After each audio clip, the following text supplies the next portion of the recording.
Jesús López Almejo. Bienvenido, lo saluda Gloria Ginsberg. Hola, ¿qué tal? Buenas tardes. Muy buenas tardes. ¿No hay otra opción en el Partido Demócrata o por qué Joe Biden? Me parece que no hay otra opción en el Partido Demócrata por la propia degradación de la imagen de los funcionarios de alto nivel de ese partido y Joe Biden siendo el menos peor de todos ellos porque está en la posición estructural de mayor importancia en este momento y de mayor proyección también. ¿Qué panorama le espera ante los republicanos?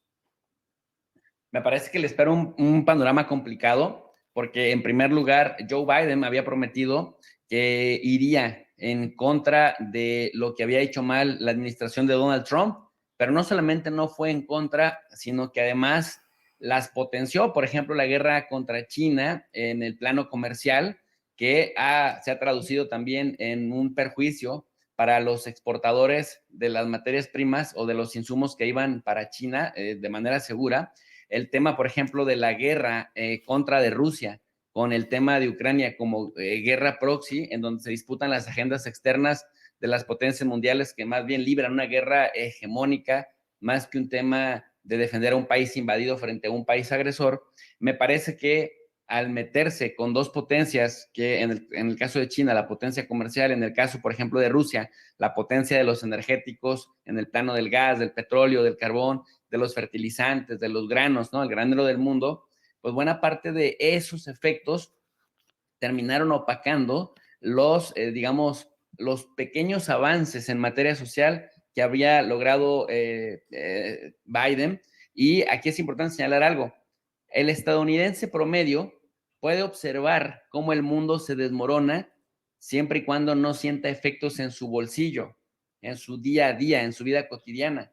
Pero cuando los efectos del mundo llegan a Estados Unidos y encarecen el diésel, encarecen la gasolina, encarecen la canasta básica, entonces es cuando el estadounidense promedio se pregunta qué está ocasionando y bueno, ante la complejidad de las respuestas, lo más fácil es culpar a quien esté en la presidencia o en una gubernatura o en una alcaldía, pero en este caso, la cara visible de eso ha sido el mismísimo Joe Biden y bueno, lo que se ha visto también esta imagen bastante desgastada de alguien que difícilmente mantiene una conversación sin leer un teleprompter y que incluso leyendo el teleprompter termina leyendo el punto y coma, los tres puntos suspensivos, los dos puntos, etcétera, etcétera, pues ha terminado, digamos, en una imagen caricaturesca.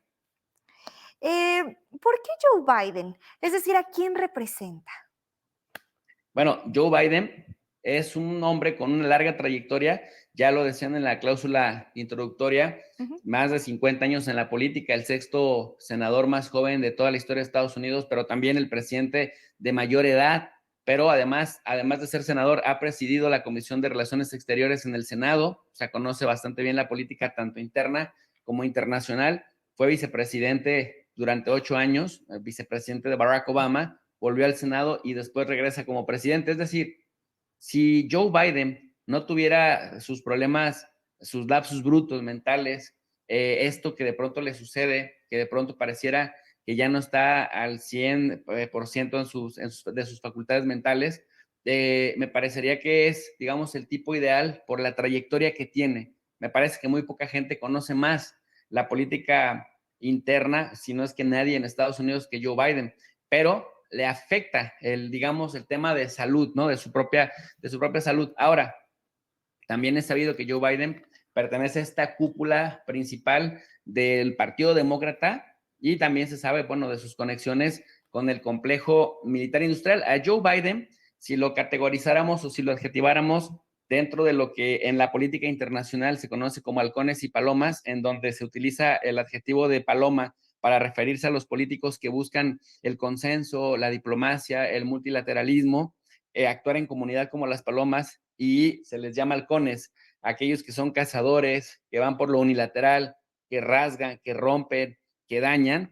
A Joe Biden se le considera un halcón vestido de paloma, es decir, que mientras habla de democracia, mientras habla de tolerancia, mientras habla del respeto y de la honestidad y de la igualdad, por otro lado, pues genera los desastres que generó, por ejemplo, en Ucrania. Y sin olvidar que aunque rechazó la guerra del Golfo de 1991, apoyó la invasión en contra de Afganistán, la de Irak, los bombardeos a Yugoslavia, donde murieron 7,000 civiles, y de ello, bueno, hay hasta registro en video y en audio de que dice estar bastante orgulloso porque dice que hizo las cosas bien para detener otros daños mayores. Entonces, ¿por qué Joe Biden?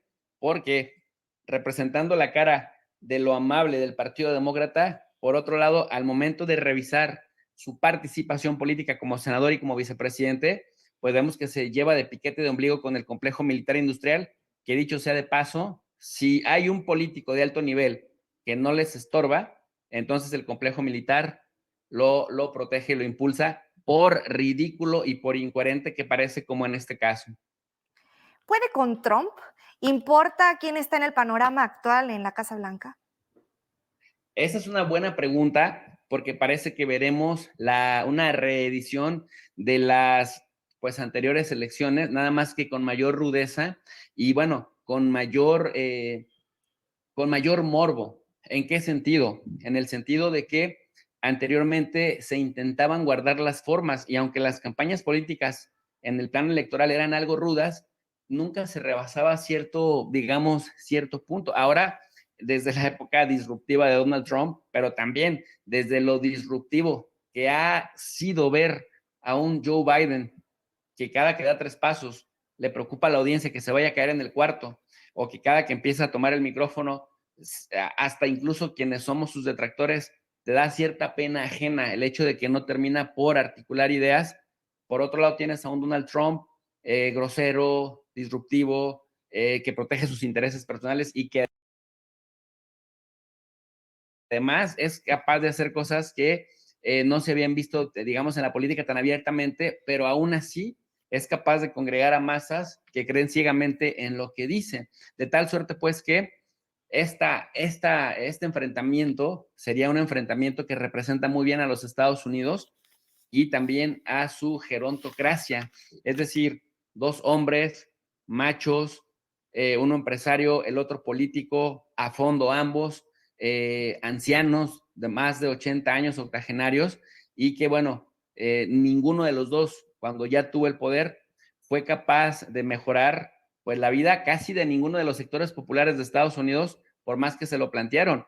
Ambos, uno desde el Partido Republicano y otro desde el Partido Demócrata, finalmente con sus decisiones terminaron por potenciar y fortalecer las posiciones, nuevamente repito, del complejo militar industrial. ¿Y por qué es tan importante que lo señale? Porque digamos, el gasto militar de Estados Unidos representa hasta el 39% del gasto militar mundial, siendo un país de 194 que tiene este planeta. Entonces estamos hablando de que se aseguran el interés económico bastante bien y aunque ninguno de los dos son, digamos, blancas palomas, pues ninguno de los dos son disruptivos ante el complejo militar porque no le mueven un ápice a los intereses. Pues doctor Jesús López Almejo, un gusto tenerlo nuevamente aquí en este su espacio. Muchas gracias por la invitación.